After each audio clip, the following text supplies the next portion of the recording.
much. And I would like to pay my respect to all the panelists. And I feel very honored to be part of this discussion. The main topic that I'm supposed to talk about is kindness, compassion, and empathy, connecting with mindfulness with academic institutions, and especially the educators. I think in Buddhism, we talk a lot about, the quality of a teacher, because what kind of education we will get has a lot to do with the type of teachers we have. So therefore, to have qualified and good teachers is regarded extremely important. So therefore, there are lots of discussions on what are the right kind of qualifications for teachers. Of course, the knowledge is one of the main qualifications, because if the teacher doesn't know what he is teaching or she is teaching, then of course he or she cannot be a good teacher. But besides that, of course there are many different kind of things, but to make it very short, or to put it in a very precise way, one of the most important things is that he has compassion. The teacher really has the motivation, or is motivated with wanting to educate his or her students, impart, help them, make them better human beings, better students, really wishing to do something that would help these children to become people who would be able to help themselves and help others. So that education, trying to,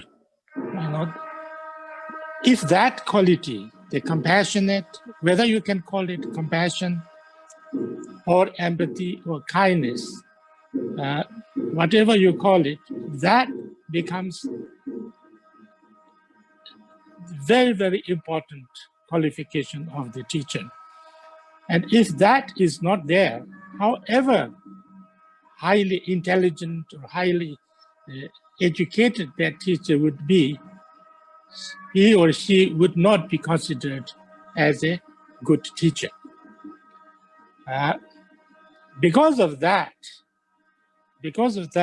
then another thing which is important is that teacher has to have the abilities to give not only the abilities, but also the energy and the right methods to give these teachings, or to educate the students, that whatever knowledge he has, he or she has to have the right motivation to teach, but also the right methods and willingness, and he or she has to have the ability to express or give that information to the teachers in a way that would be easy to understand, and inspiring, and inspiringly, and happily would be understood and practiced. So therefore, the teacher has to be able to live what he or she is teaching to the students. So if that has to be the case, then the teacher has to not only have compassion or empathy, but have to know what kind of students that is, what is going on at this time, what I am doing, how I am thinking, how I am acting, and what kind of how I speak or how I act or how I behave is impacting on the students. So therefore, if that has to be the case, then when we talk about ethics, actually, or the main thing is, especially from the Buddhist point of view, ethics is nothing more than, that what is the best way that what should I do or how should I behave, which is good for me now and good for me in the long run. And therefore, what are the actions that I do, which is helping everybody else around me, and also, that therefore they will also be, doing things that will be helpful to me. So therefore, ethics is not something. Sometimes people think that ethics is something that is, somebody very authoritarian, or somebody who is up there tells us you have to do this, you have to do this, you can't do this. That's the wrong way of understanding ethics. The real way of understanding ethics is that this action that I'm doing with my body, with my speech, with my mind, whether it is something that is good for me and good for everybody around me now in the long run or not. So if that is something good for me and good for everybody around me, then I should try to do more and more of that. And if it is not good, then I should allow myself not to do that. And that is the long and short of ethics. So therefore, if the teacher becomes mindful of these, that what I am doing or what I am saying or what I am the way I am, the way I think, my motivations are. If that doesn't become, if the teacher doesn't remind himself or herself of those things, then, it would not, that teacher would not become a good teacher, good educator. And so therefore, the meditation of mindfulness, whether we would like to call it meditation or whether we would like to call it exercise of mindfulness, is actually to become aware of this again and again. What am I doing now? What I am thinking now? My actions, how it is affecting people around me? Who are there around me? So that mindfulness is a training of, of becoming aware what is going on in me, around me, with other people, and how my actions are affecting other people and the situations and circumstances. And if I need to train on this, because we are not always mindful. So therefore, the more we become a little bit more mindful, then the more we start to understand things clearly, see the situations more clearly, see the needs of the people more clearly. That's why I think naturally some kind of empathy arises within us or become clear within us. And therefore, it becomes more clear what is the things that I should be doing or not doing. So therefore, the mindfulness is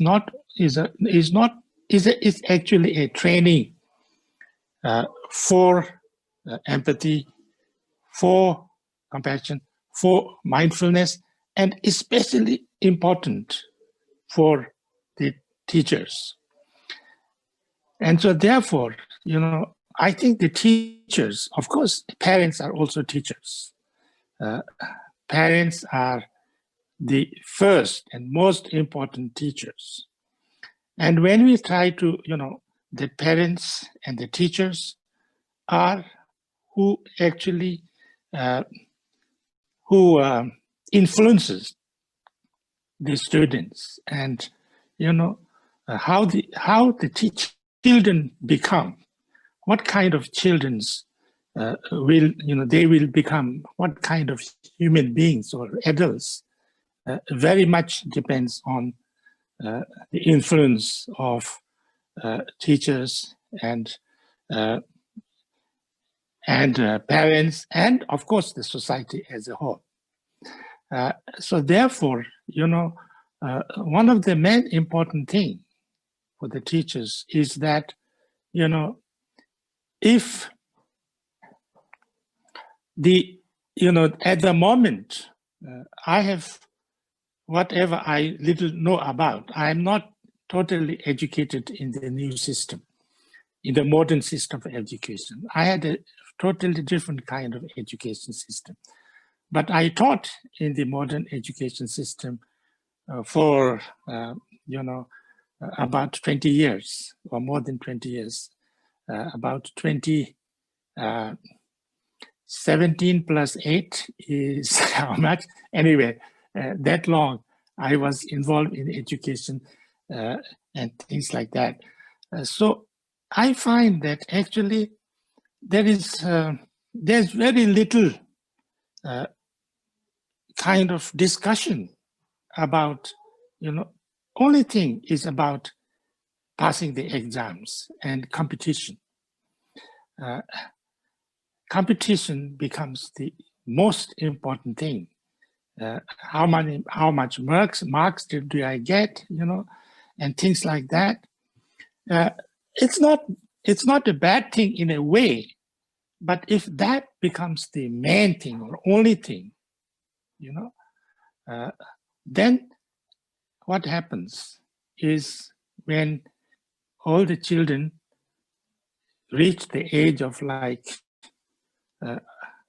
adulthood, 18, 20, the schools and colleges, then there will be a group of people who thinks that I should become the best.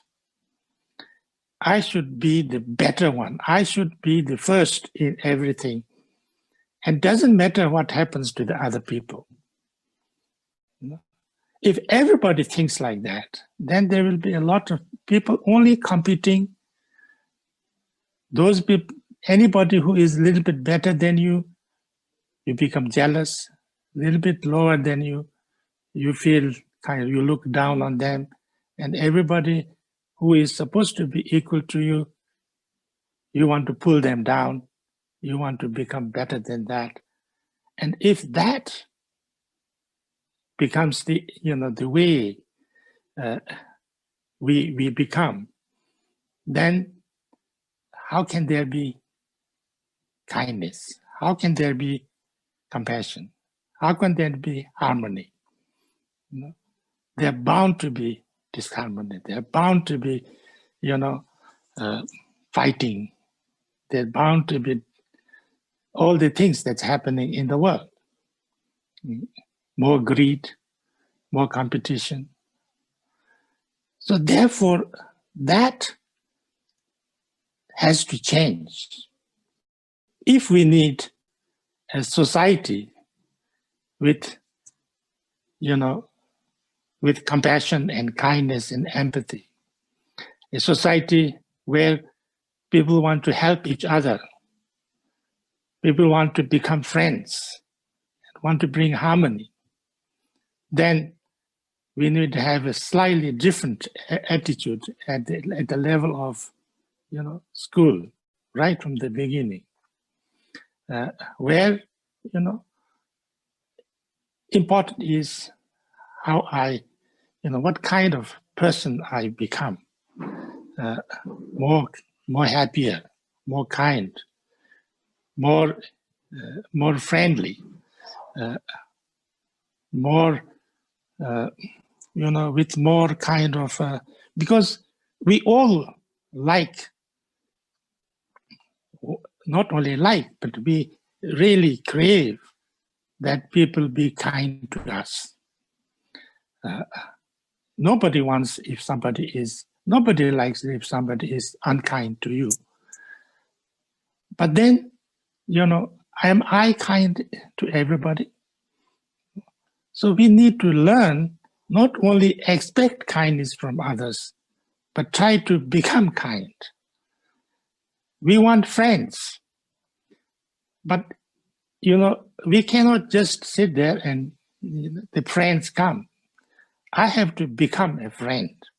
So how to become a friend is if I have the quality of, if I wish well to everybody around me, if I help, if I am, if I have empathy, if I have kindness, then I become friends and I will get lots of friends. So therefore, that kind of people, if we can, that's, I think, basically about education. Basically education, and education is the most important basis on, how the future of the society will happen. And there, I think some changes need to be there.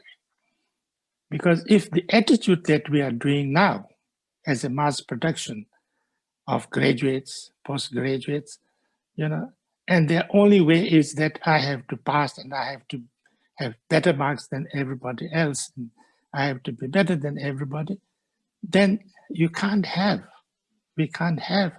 a society with peace, harmony, friendship, empathy, kindness, and things like that. So therefore there, it has to start with the educators. Educators have to, and so therefore the mindfulness is a tool. I think mindfulness is a tool that we can use. We can, in order to train ourselves, in order to check ourselves, in order to remind ourselves on how to work in this way. That has been the, idea, that has been the instructions right from the beginning, actually, in the Buddhist kind of education system. So I think I should stop here. Thank you very much. I think I took 1 or 2 minutes more than I should have. Thank you so much.